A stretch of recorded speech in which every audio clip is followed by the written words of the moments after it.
السلام عليكم ولا لها شرفت له وانا اسلامي كسو دبادا ددنكا cuntada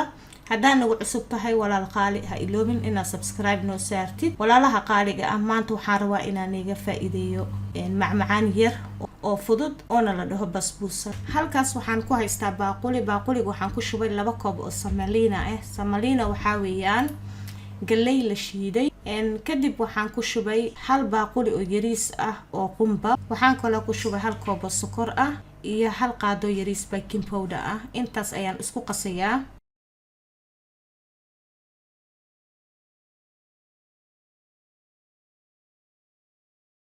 hal qaado oo yariis oo hel ayaan ku shubay saad u aragtiin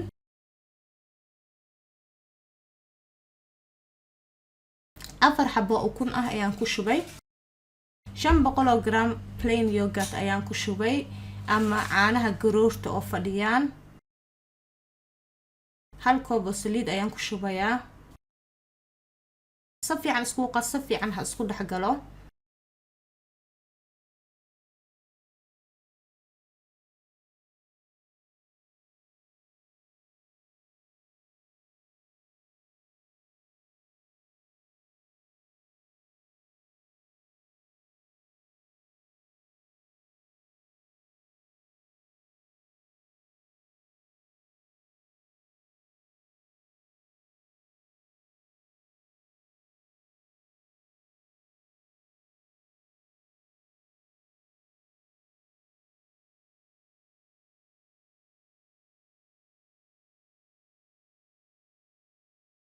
asxaabta saad u aragtiin isku darkeena waa inoo diyaar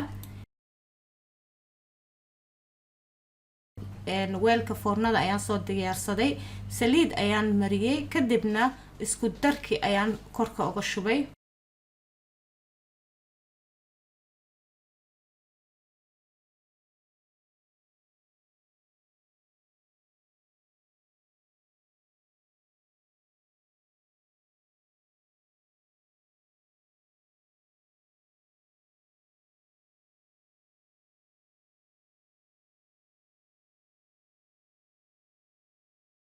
waa inoo diyaar hadda ovenka ayaan gashanaynaa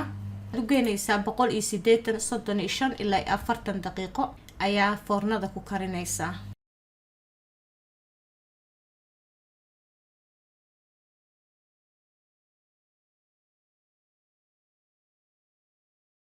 sidaad u aragtid foornaha waan ka soo bixiyay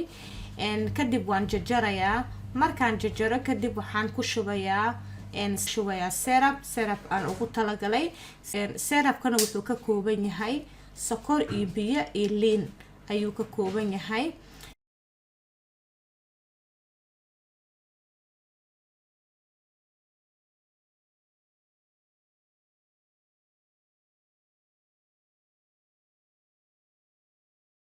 kadib saad u aragtiin dusha ayaan uga shubayaa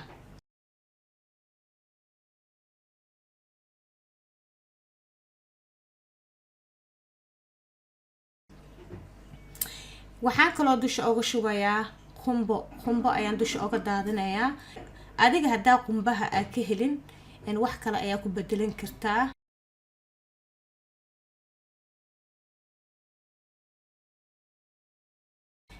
casariyaheena waa inoo soo diyaar cunis leh u hartay waxaan leeyahay asxaabta qaaliga ah hadaan ugu cusub tahay ha iloobin walaashaada inaad subscribe u saartid